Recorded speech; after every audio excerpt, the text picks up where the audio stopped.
on in ICUs around the world, in the US in particular. When it comes to end-of-life care, stay tuned. I have news for you. So currently we are working with a client in the US who has their father in intensive care. And he's very sick, he's critically ill, but he's also turned the corner in terms of getting him off the ventilator and extubate him onto BiPAP. Now, with BiPAP, there is a risk that when you do BiPAP, and especially with high pressures of BiPAP, there's an increased risk that there could be aspiration, especially when you continue feeding with a nasogastric tube or PEG tube, especially when someone is continuously BiPAP dependent. So the hospital decided, in order to keep the patient on BiPAP, to also not feed the patient, basically denying nutrition in spite of TPN being an option. TPN stands for total parenteral nutrition. It's also meant to be intravenous nutrition, right? Another option here could be a nasojejunostomy tube, where the feeds go into the jejunum, right, into the small intestines. So there are options to feed a patient in a situation like that. The hospital has been denying this to the patient and the family, and denying nutrition is a basic human right. And we've been working with this client now for a few weeks, and we have been under the impression from day one that the ICU has one goal and one goal only, and that is to get the patient out of intensive care, either dead or alive. But either dead or alive needs to happen as quickly as possible. Case in point, we're pushing towards withdrawal of treatment right from the get-go, right? But with our advocacy, we, made sure the intensive care team was held to account and was moving towards extubation, i.e. removal of the breathing tube, which they succeeded with in the beginning, even though the patient is now BiPAP dependent. So the second goal, if they couldn't end the life of the patient, was to do a tracheostomy, do a PEG, and send him out to LTAC. Either way, for the intensive care team, it has always been about getting this patient out of ICU as quickly as possible. Like I said, we put a stop to that. Now, this time around, where this man desperately needs nutrition, right? And there's plenty of research out there that a critically ill patient in intensive care needs nutrition, irregardless of what nutrition, right? So, with all of that said, we were in a meeting this week where we were advocating for TPN, and the intensive care team said they can't give TPN because the infection risk is too high. Now, my take on that is, that's like saying we stop eating and drinking in case food might be contaminated, right? Would you stop eating? And there's a risk for anything in life, right? If you don't eat, you don't get nutrition. If you do eat, there's a very small risk that food might be contaminated. Now, I've been working in critical care nursing for nearly 25 years in 3 different countries, where I worked as a nurse manager for over 5 years. And I've been consulting and advocating for families in intensive care since 2013 here at intensivecarehotline.com. And I can confidently say that we have saved many lives as part of our consulting and advocacy. And you can verify that on our testimonial section or on our podcast section at intensivecarehotline.com, where we've done some client interviews. Now, next. So the intensive care team was basically denying TPN and also said that the risk for a jejunostomy tube or doing a jejunostomy tube is also reasonably high because the patient might need a general anesthetic, which is actually accurate. So that is actually a risk. So back to the drawing board, and it comes down to TPN, which they are denying. Now, in my eyes, that is the attempt to kill someone, right? That is an attempt to kill someone, especially since there has been plenty of research and evidence-based that nutrition is absolutely critical for critically ill patients in intensive care so they can fight critical illnesses. Now, and I called them out on it while we were in the meeting, and I was asked to keep the meeting civilized because I called them out on medical malpractice by not giving a patient nutrition, right? This is what the state of some ICUs are in 2024, when you point out that they're negligent, that they talk about we should keep the conversation civilized, they want to shut you up and want to use euphemisms to sugarcoat that they're trying to kill a patient by not giving nutrition, right? That's the state of some intensive care units in the US in 2024.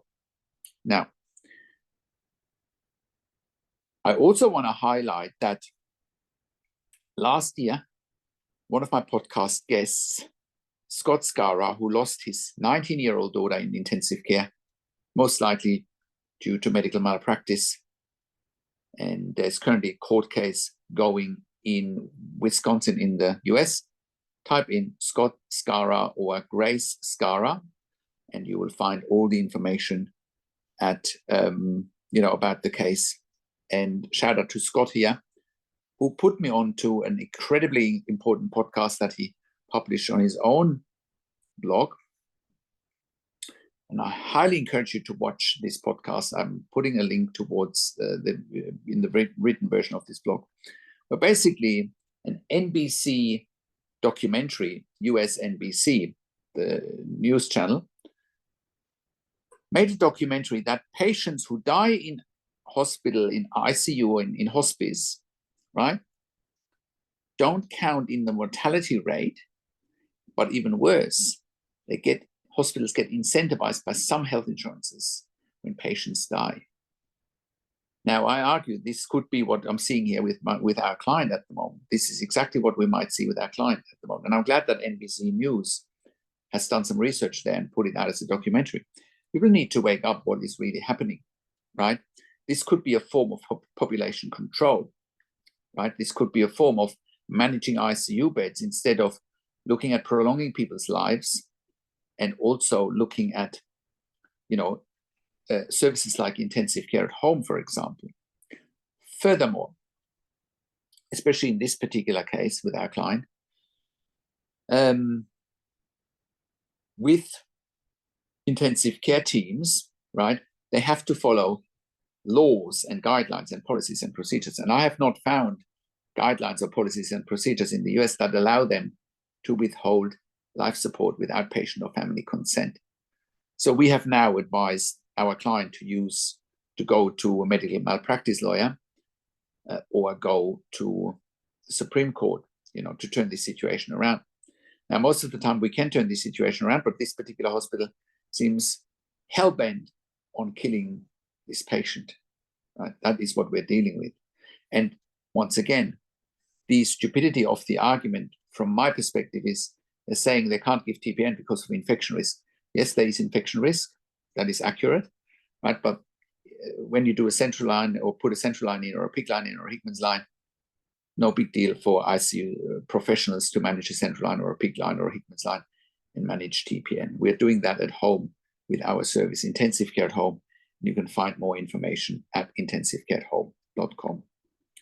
So we are working with this client to turn this situation around. We're hoping, we're praying, and we're strategizing. But people need to wake up and people need to open their eyes of what is really happening in this world right now. And they need to be very, very vigilant. Now, we have helped and saved lives of hundreds of members and clients over the years here at intensivecarehotline.com. Like I said, you can verify that on our testimonial section and on our podcast section at intensivecarehotline.com. And that's also one of the reasons why we created a membership for families of critically ill patients in intensive care. And you can become a member if you go to intensivecarehotline.com. If you click on the membership link, or if you go to intensivecaresupport.org directly.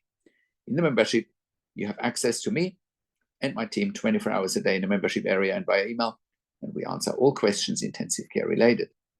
In the membership, you also have exclusive access to 21 ebooks and 21 videos that I've personally written and recorded. And all of these resources will help you to make informed decisions, have peace of mind, control, power, and influence, making sure your loved one gets best care and treatment always. Now, I also do one-on-one consulting and advocacy over the phone, Zoom, Skype, WhatsApp, whichever medium works best for you. I talk to you and your families directly, and I handhold you through this once-in-a-lifetime situation that you simply can't afford to get wrong.